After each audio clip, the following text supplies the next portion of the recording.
സിയോനേ നീ ഉണർന്നെഴുന്നേൽക്കുക, ശാലേം രാജനിത വരുവാറാ. ശീലഗുണമുള്ള സ്നേഹസ്വരൂപൻ ആകാശമേഘത്തിൽ എഴുന്നള്ളി വരുമേ. ഫിലിപ്പിയർ 4:5 നിങ്ങളുടെ സൗമ്യത സകല മനുഷ്യരും അറിയട്ടെ, കർത്താവ് വരുവാൻ അടുത്തിരിക്കുന്നു. ഇവിടെ അടുത്തിരിക്കുന്നു എന്ന പദത്തിൽ രണ്ട് ചിന്തകളുണ്ട്.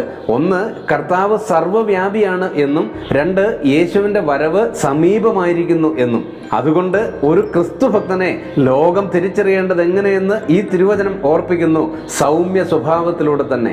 ആത്മഫലത്തിൽ ഉൾപ്പെടുന്നതാണ് ഈ സൗമ്യത. അനുകമ്പ, ദയ, കരുണ ഇവയൊക്കെയുള്ള ഒരു ആർദ്ര ഹൃദയത്തെയാണ് ഇത് സൂചിപ്പിക്കുന്നത്. പ്രിയമുള്ളവരെ, ശകാരിച്ചവരോട് പോലും തിരികെ ശകാരിക്കാതെ സൗമ്യതയുടെ ആൾരൂപമായ കർത്താവ് തന്നെ ആയിരിക്കട്ടെ ഇവിടെയും നമ്മുടെ മാതൃക. പ്രാർത്ഥിക്കാം. പരിശുദ്ധ പിതാവേ, പ്രകോപനപരമായ സാഹചര്യങ്ങളിലും സൗമ്യതയുടെ ആത്മാവിൽ ജീവിക്കുവാൻ ഞങ്ങളെ സഹായിക്കണമേ. കർത്തൃവരവിനെ ആവലോടെ കാത്തിരിക്കുവാനും ശാന്തത കൈവിടാതിരിക്കുവാനും കൃപ നൽകണമേ. ക്രിസ്തുയേശുവിന്റെ പരിശുദ്ധ നാമത്തിൽ തന്നെ ആമേൻ.